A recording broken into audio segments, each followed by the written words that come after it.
जैन रामायण, वे अग्निभूति वायुभूति जिन्होंने मुनिराज को उपसर्ग किया था, उनके माता पिता आकर के बहुत रोए, बहुत मुनिराज की सेवा करी, बहुत मुनिराज से निवेदन किया। तो मुनिराज ने तो बहुत सहजता से कहा हमने तो कुछ करा ही नहीं है। और यक्ष ने जो प्रस्तुत होकर कहा था भाई ऐसा कभी नहीं बोलना चाहिए कि मुनिराज ने किया, उनका क्या प्रयोजन है, लेकिन जो जैसा करता है वह वैसा फल प्राप्त करता है, इसलिए उनको ऐसा फल मिला है। तो ब्राह्मण बहुत जोर जोर से चिल्लाने लगा, रोने लगा, हाथ ऊपर करके हाय हाय बहुत कष्ट है, हे प्रभु बचा लो, आप दया करो, कैसे भी करके छोड़ दो। बहुत मोह था उसको, यही मेरे जीवन है। और उसने बचपन से पाला, उनको शिक्षा दी है। तो उन्होंने फिर मुनिराज ने कहा भाई हमारे निमित्त से किसी को कष्ट नहीं हो, आपको जरूर इनको छोड़ देना चाहिए। तो ब्राह्मण ने यक्ष ने हाथ जोड़ के कहा जैसी आपकी आज्ञा मुनीश्वर, हम तो आपके चरणों के दास हैं। ऐसा कह के उन लोगों ने, वो यक्ष ने उनको छोड़ दिया। छोड़ दिया तो पश्चाताप से भरे हुए थे दोनों भाई, वो मुनिराज के चरणों में गिर पड़े, उनकी प्रदक्षिणा दी और दे करके उनके पास नमस्कार करके देव देव तबे अग्नि वायु भूति तणी मोक्ष करी दूजी दई मुनि की प्रदक्षिणा जु सारे जु सम्यक कु अंगी करी धारे व्रत श्रावक के सोमदेव नारी जिन धर्म के विसारे जू। और जब छोड़ दिया उनको तो छोड़ करके वो चरणों में गिर पड़े। उन्होंने कहा हे प्रभु आप वास्तव में महान हैं, हम आपको पहचान नहीं पाए, हम अपने अहंकार में डूबे हुए थे, अपने कषाय भावों से युक्त होकर के अपने ही धर्म को महान समझते थे। हमने निर्ग्रंथता को, जिन धर्म को वस्तु स्वरूप को अभी तक नहीं समझा, इसलिए अभी तक क्या थे, अज्ञानी। इति वस्तु स्वभावं स्वम, हमने अपने वस्तु स्वभाव को नहीं जाना। ना अज्ञानी वेत्ति तेन सह, हम अज्ञानी हो रहे थे इसलिए जानते नहीं थे। राग आदि को करते हुए अपने आप को कर्ता मान रहे थे, जगत के कर्ता भी अपने आप को मान रहे थे। अब आपके दर्शन से हमें सम्यक ज्ञान हो रहा है, आप कृपा करके हमको दीक्षा दे दीजिए।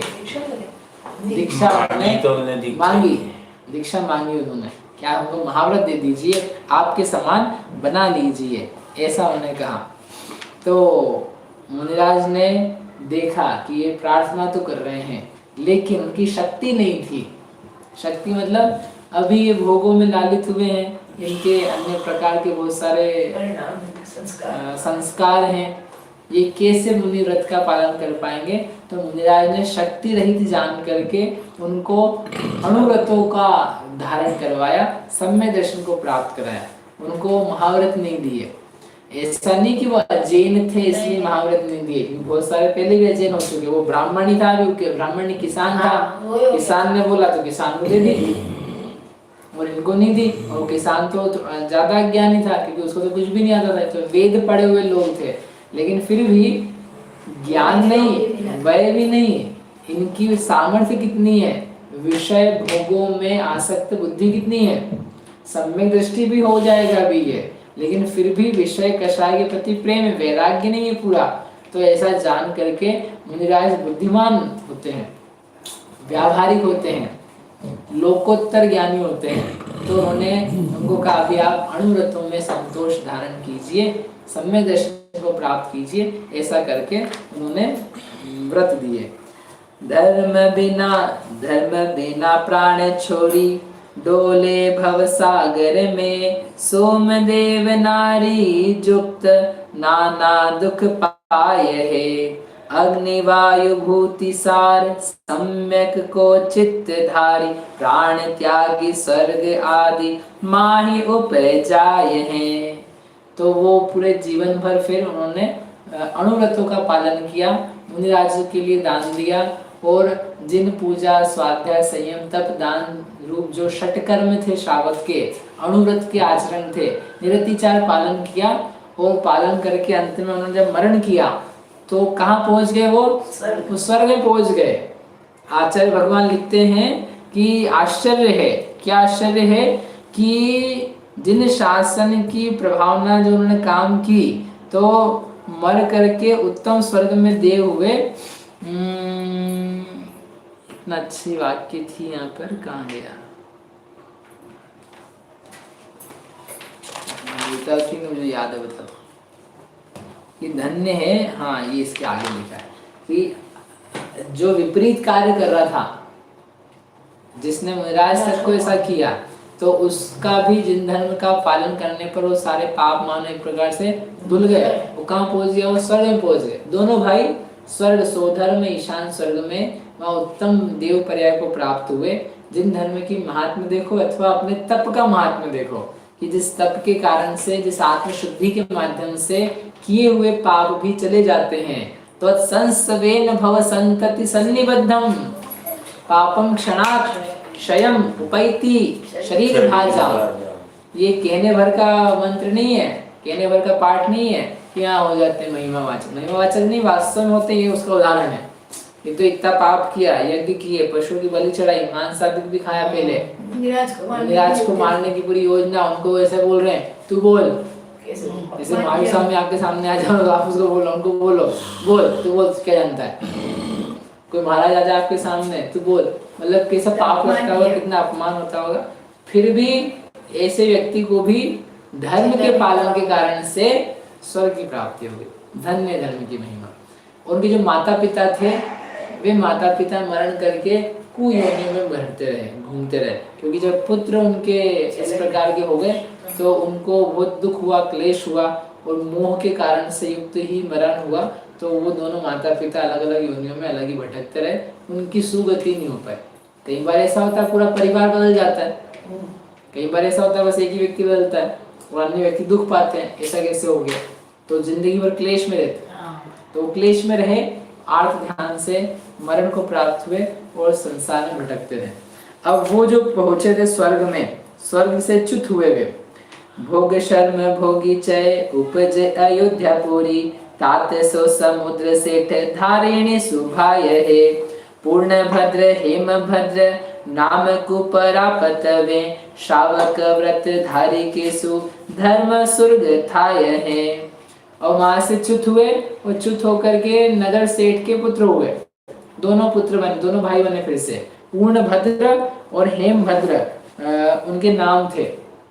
वहां से च्युत होने के पर जो वो जिन धर्म के कुल में पैदा हुए, वहां पर भी उन्होंने व्रत धारण किए, अणुव्रतों को स्वीकार किया। और 12 व्रत जो श्रावक के होते हैं, 4 गुण व्रत, 3 शिक्षा व्रत, 5 अणुव्रत, उनका निरतिचार रूप से पालन किया पूरे जीवन भर। अभी भी मुनि दीक्षा धारण नहीं कर पाए। इस भाव में भी उनके भोगों की जो लालसा थी वह बनी रही कुछ, जिसके कारण से उन्होंने मुनि व्रत नहीं अंगीकार किए, लेकिन इतने कम हो गए थे, वैराग्य इतना भाव था, अणुव्रतों को उन्होंने पालन किया। तो उस अणुव्रत के साथ में वे मरण को प्राप्त हुए पुनः, और फिर पुनः स्वर्ग में जाके जन्म लिया। 2 भाव इनके ऐसे ही हैं जिसमें कोई मुनि दीक्षा नहीं ली है। इतनी लंबी आयु थी उनकी उन कालों में, तब भी उतनी लंबी आयु काल में भी व्यक्ति पंचम गुणस्थान में रह सकता है। पंचम गुणस्थान में कितने दिन रह सकता है कोई व्यक्ति? मनुष्य की पूछ रहे हैं, जितनी आयु थी कितनी आयु है?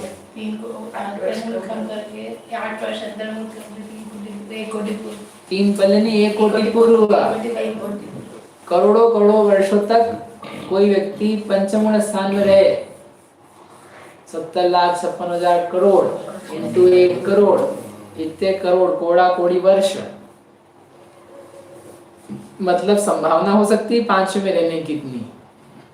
तो ऐसा नहीं कि अपन 5 में रहते रहते 5 साल हो गए हैं, लोगों को ऐसा लगने लग जाता है कि वो 2 प्रतिमा लिए हुए हमको 5 साल हो गए हैं, अब तो 30 तो लेनी पड़ेगी, आगे तो बढ़ना ही है।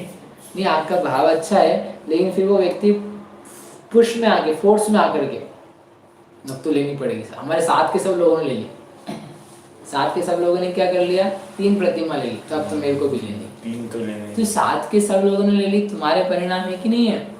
तुम्हारी विशुद्धि निर्मलता है कि नहीं है?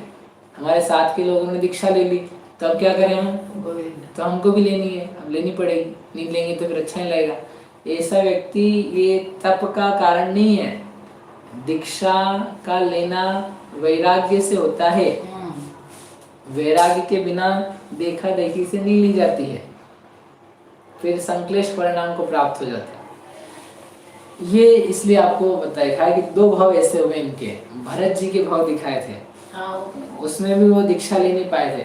इसका मतलब हम दीक्षा नहीं ले, ये नहीं कह रहे, दीक्षा के परिणाम में जो जरूर लो, अवश्य लो, लेकिन देखा देखी ले करके कि सब ले रहे हैं तो हम भी ले, हमको भी अब 2 से 3 करना है, 3 से 4 करना है ना, उपवास की गिनती करो ऐसे, ठीक है। तो वो स्वर्ग से च्युत हुए, मनुष्य बने, वहां से पुनः उन्होंने व्रत धारण किए, व्रत धारण करके पुनः स्वर्ग में उत्पन्न हुए और फिर वापस से यहाँ पर जन्म ले रहे हैं। तहाँ थकी फुन चये भय जो अयोध्या माही, हेम नाम भूपाल नारी अमरावती जाही। ताके गर्भ मजारी उपजे जुग सुत सार, मधुनामा सुत आदि द्वितीय कैटभ अधिकाय। अब वो जो मरण करके वहाँ स्वर्ग से च्युत हुए, तो ये मधु और कैटभ अयोध्या नगरी में आकर के जन्म लिया इन्होंने। हेम नाम का राजा, हेमपाल नाम का राजा और अमरावती उसकी पत्नी का नाम था। उनके गर्भ से दोनों पुत्र क्रमशः पैदा हुए, मधु और कैटभ। इनका पुराने भाव से स्नेह था, 2-3 भाव से चले आ रहे थे और उसी भाव से इस भाव में भी इनका बहुत स्नेह रहता है। पुण्य भी काफी था, सम्यक दृष्टि जीव थे, तो वो जैसे उत्पन्न हुए तो उनके राज्य आदि की बढ़ोतरी हुई। वो खूब बलवान थे, इनके आगे कोई ठहर नहीं पाता था। जब ये राजा बने तो सब सामंतों को इन्होंने जीत लिया। पृथ्वी पे अपना राज्य बढ़ाने की इच्छा से अनेक जगह जाके आक्रमण करके इन्होंने अपना अधीन कर लिया लोगों को।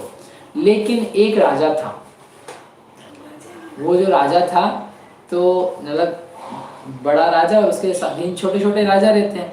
तो एक राजा पहाड़ी पे रहता था, वो कंट्रोल नहीं हो रहा था। तो जो उसके साथ पास का राजा था, उस पहाड़ी के पास में रहता था, वो इसके अंडर में था, इसके मधु कैटभ के अंतर में अंडर में।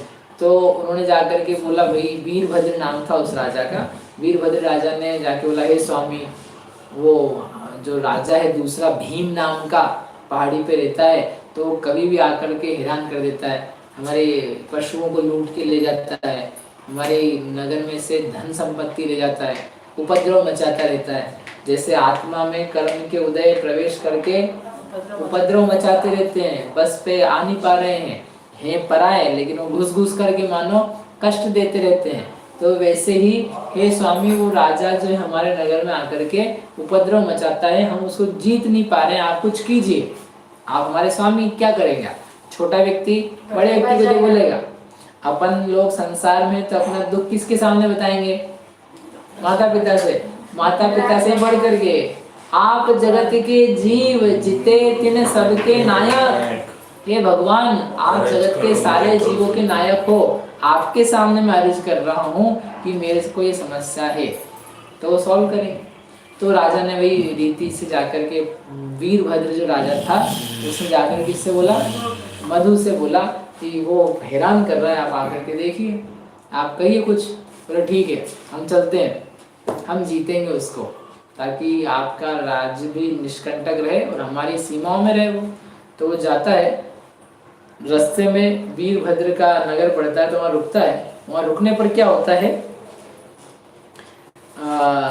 अभी इनके घर आया है, घर आया तो उनकी आवाभगत भी करनी होती है। आवाभगत करने के लिए सब उसका रनिवास था, उनकी सेवा ने वंदना नमस्कार आदि के लिए बहुत सा है। तो उसकी पत्नी थी वीरभद्र की, उस वीरभद्र की पत्नी का नाम था चंद्राव। आए इहा हम नाथ अबे इह, या की परुसी करो मनुहारी। बेन कहे जो चंद्रावती या इम, मोहि दिखा इम ते सुअबारी। चंद्रावा को बोला उसने कि तुम जाओ, राजा की कुछ परोसदारी वगैरह करो, उनसे बातचीत करो। राजा के अपने स्वामी हैं, इनका अपने को सम्मान करना चाहिए। तो चंद्रावा थी, तो वो बहुत अतिशय सुंदरी थी और समझदार भी थी। उसने कहा नहीं, हम नहीं जाते हैं, अच्छी बात नहीं, मैं राजाओं से राजा का सम्मान कर ले, बाकी अपने उच्चे जो नौकर चाकर हैं उनसे अपन करवा देते हैं। ऐसा दिखाना ठीक नहीं है, अपन किस किस से मिलते रहें, ऐसा उसने कहा। तो उसने कहा नहीं, ऐसा थोड़ी ना, अपने घर में राजा स्वामी आया है, उसके लिए सेवा करनी चाहिए। तो उसने बहुत बोला उसको, तो वो गई। तो क्या हुआ, जब राजा ने देखा उसको, मधु राजा ने देखते से वो उसको है ना, उसके ऊपर मोहित हो गया और वो विचार करने लगा, रे इस स्त्री के बिना तो अपना जीवन व्यर्थ है। इसके साथ तो यदि विंध्य पर्वत में जाकर के भी अकेले रहना पड़े, मतलब नगर वगैरह छोड़ छुड़ा के सब भोग छोड़ करके, तो भी योग्य है। जैसे सम्यक दृष्टि पुरुष सोचता है कि अरे मुक्ति रूपी रमणी के साथ में अपने को अकेले अनंत काल तक सिद्ध शिला में भी रहना हो तो अपने को कोई कष्ट नहीं है, क्योंकि वो अनंत आनंद का प्रदाता है, इसलिए बहुत सारे कष्ट मिले उसके साथ में तो भी हमको कोई परवाह नहीं, वहां तो कोई साथ में कष्ट होते नहीं है। और ये मूर्ख व्यक्ति क्या सोच रहा है, ये स्त्री मिल जाए तो इसके साथ में दुनिया भर के सारे कष्ट में लेने को तैयार हूँ, विंध्य पर्वत पे चला जाऊं, मतलब ना कोई भोजन है वहां पर, ना कोई खेती बाड़ी है, कोई कामकाज है, कोई मकान है, लेकिन only I need what, this lady. ये सोच करके उसने उसके मन में धारण कर लिया, कैसे क्या करें, कैसे प्राप्त करें इसको। अब अभी तो लेकिन उसको जाना था, तो उसके मन में उसने चंद्रभा को बसा करके ठीक है सोचते हैं क्या होगा। अभी वो चला, कहाँ गया, भीम को जीतने के लिए गया। चित्त दिशे धरि के अरि ऊपरी, जाय जयो तब शत्रु बलिनु, आय अयोध्या विषे निज भूपति, सर्व नारी बुलाए सही जू। उसको चित्त में धारण करके वो भीम राजा जो उपद्रव कर रहा था उसके ऊपर जीतने गया, और जीत करके बड़े सामंत के साथ था तो उसको जीत लिया उसने, क्योंकि ये छोटा राजा था, अब शांत सेना आ गई ना, तो उसको जीत लिया उसने, और जीत करके वो लौट करके अयोध्या में आ गया। लेकिन अभी भी उसको याद किसकी आ रही थी, वो चंद्राभा, वो कितनी सुंदर थी, वो चंद्रमा की शांत के कलाओं के समान शीतलता प्रदान करने वाली, शीतलता प्रदान करने वाली नहीं, पराई स्त्री थी। पराई स्त्री तो सर्पणी के समान, ओ उन्होंने तो सामान्य स्त्री को सर्पणी के समान लिखा है कि पराई स्त्री, जी पराई स्त्री, पराई भी ब्याहता स्त्री, ब्याही हुई, वो तो महा अग्नि की राशि के समान, सर्पणी के समान, अजगर की खोल के समान, अंधे कुएं के समान, दूर से छोड़ देना चाहिए। लेकिन उसका दिमाग जो था वो फिर गया, उसने कहा कैसे भी मुझे क्या प्राप्त करना है, उसको प्राप्त करना। तो उसने एक उपाय रचाया। क्या उपाय किया, सब राजाओं को इनविटेशन दिया जो जो उसके अधीनस्थ थे, आओ सब, आप सब लोग आओ, अपन एक राज्य जीता है उसकी अपन खुशियां मनाएंगे, यहाँ पर उत्सव मनाएंगे, आपको उपहार आदि देंगे, आप सब अपने घर परिवार के साथ में आओ, पत्नियों को भी लेकर के आना। अब चंद्रभा को बोला उसने, वीर सेन ने, चलो राजा ने बुलाया, तो बोले कि नहीं नहीं अपने को नहीं, मेरे को नहीं जाना है, आप जाओ। बोले ऐसा तो ना होता, आपने को बुलाया अच्छा नहीं लगता है। तो बोले भाई आप समझते नहीं हो, उसका हम समझते पुरुषों की निगाह को, स्त्री में बहुत बुद्धि होती है, वो बहुत जल्दी समझ जाती है इसका स्पर्श के साथ, छोटा बच्चा तक समझ जाता है, बच्चियां, कि इसका स्पर्श जो है ठीक नहीं है, इसकी निगाह ठीक नहीं है। तो उसने कहा वो ठीक नहीं है, हम यही रहेंगे, नहीं तो वो आप समझना हम गए, खत्म खत्म, मतलब आपका हमारा संबंध नहीं है। तो वो हंसी उड़ाता है उसकी, अरे तू कैसी बातें करती, तेरी जैसी तो उनकी दासियां हैं, तेरे जैसी जो लोग हैं, क्योंकि अपन तो छोटे से राजा वगैरह हैं, तुम कौन से महारानी हो बहुत बड़ी, तुम्हारे जैसे तो हम क्या दासियां हैं, बहुत बड़े राजा हैं, तो तुम्हें क्या चिंता की बात है, ऐसा कुछ भी नहीं होगा, चलो तुम हमारे साथ। तो वो दल बल देवी देवता के साथ में जाते हैं, और जा करके फिर वहाँ पर सरयू नदी के निकट ठहरते हैं। राजा को पता चलता है। अब उसके बाद में क्या होता है, कैसे इनके बीच में कुछ होगा, अपहरण होगा कि कुछ और युद्ध हो जाएगा, या कुछ किसी को वैराग्य हो जाएगा, वो अपन आगे देखें। लेकिन देखो कैसे कैसे राजाओं के परिणाम हो जाते हैं, कैसे कैसे अणुव्रती थे पहले, स्वर्ग में से होकर के आए हैं, ज्ञानी हैं, फिर भी इस प्रकार का क्या उदय कार्य करवा देता है। तब भी यदि वे जानते कि मेरा स्वभाव नहीं है, तो उस व्यक्ति को आगे कहते हैं कि ज्ञानी है, तथापि अभी भी कामुक हो रहा है, तो वो देख करके अरे ये पापी है, पापी संज्ञा भी उसी को दे देंगे, क्योंकि वर्तमान में उस पाप से परिणमित है। मिथ्यात्म नाश वेको, ज्ञान के प्रकाश वेको, अपापर वास वेको, मानुषी बखानी है। चाहूं द्रव्य ज्ञान वेको, बंध विधि भान वेको, पर पिछान वेको, परम प्रमाणी है। अनुभवताय वेको, जीवन के जताए वेको, काहू न सताए वेको भव्य और रानी है जहाँ तहाँ तार वेको पार के उतार वेको सुख विस्तार वेको यही जिनवाणी है हे जिनवाणी भारती तोरि जपो दिन रैन जो तेरा शरण गए सो पावे सुख चैन जावा